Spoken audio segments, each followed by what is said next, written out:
ॐ तच्चयोरावृणीमये गातुं यज्ञायां गातुं यज्ञपतये दैवीं स्वस्तिरस्तु नः स्वस्तिर्मानुषेभ्यः ऊर्ध्वं जिगातु भेषजं शन्नो अस्तु द्विपदे शञ्चतुष्पदे ॐ शान्तिः शान्तिः शान्तिः। अथ पुरुषो वै नारायणो कामयत प्रजासृजेति नारायणात् प्राणो जायते मनः सर्वेन्द्रियाणि च कं वायुर्ज्योतिरापपृथिवी विश्वस्य धारिणी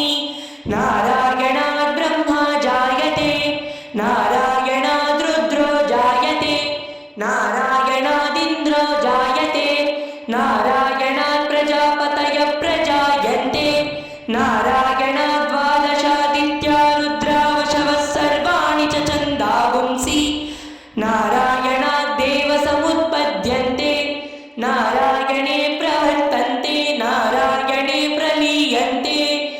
ॐ अत नित्यो नारायणः ब्रह्मा नारायणः शिवश्च नारायणः शक्रश्च नारायणः नाभा पृथिव्यौ च नारायणः कालश्च नारायणः दिशश्च नारायणः ऊर्ध्वश्च नारायणः अधश्च नारायणः अन्तर्बहिश्च नारायणः नारायण एवेदगुं सर्वं यद्भूतं यच्च भव्यं निष्कलो निरञ्जनो निर्विकल्पो निराख्यायत् शुद्धो देव एको नारायणः न द्वितीयोऽस्ति कश्चित् य एवं वेद स विष्णुरेनुभवति स विष्णुरेनुभवति ओमित्यग्रे व्याहरेद् नम इति पश्चात् नारायणायैति उपरिष्टात् ओमित्येकाक्षरं नम इति द्वे अक्षरे नारायणायैति पञ्चाक्षराणि एतद्वै नारायणस्याष्टाक्षरं पदं यो वै नारायणस्याष्टाक्षरं पदमध्येति अनुपब्रुवस्य सर्वमायुरेति विन्दते प्राजापत्यगुं रायस्पोषं गौपत्यं ततो मृतत्वमश्नुते ततो मृतत्वमश्नुत इति य एवं वेद प्रत्यगानन्दं ब्रह्मपुरुषं प्रणवस्वरूपम् अकार उकार मकार इति तानेकदा समवरत्तद् तदोमिति यमुत्वामुच्यते योगी जन्म संसारबन्धनात् ॐ नमो नारायणायेति मन्त्रोपासकः वैकुण्ठभुवनलोकं गमिष्यति तदिदं परं पुण्डरीकं विज्ञानधनं तस्मात् तदिदावन्मात्रं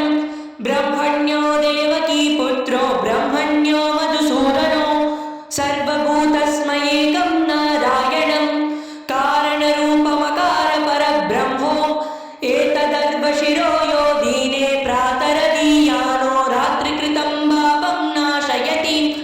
सायमदीयानो दिवसकृतं पापं नाशयति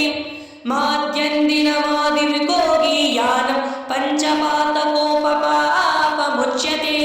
सर्ववेदपारायण पुण्यं लभते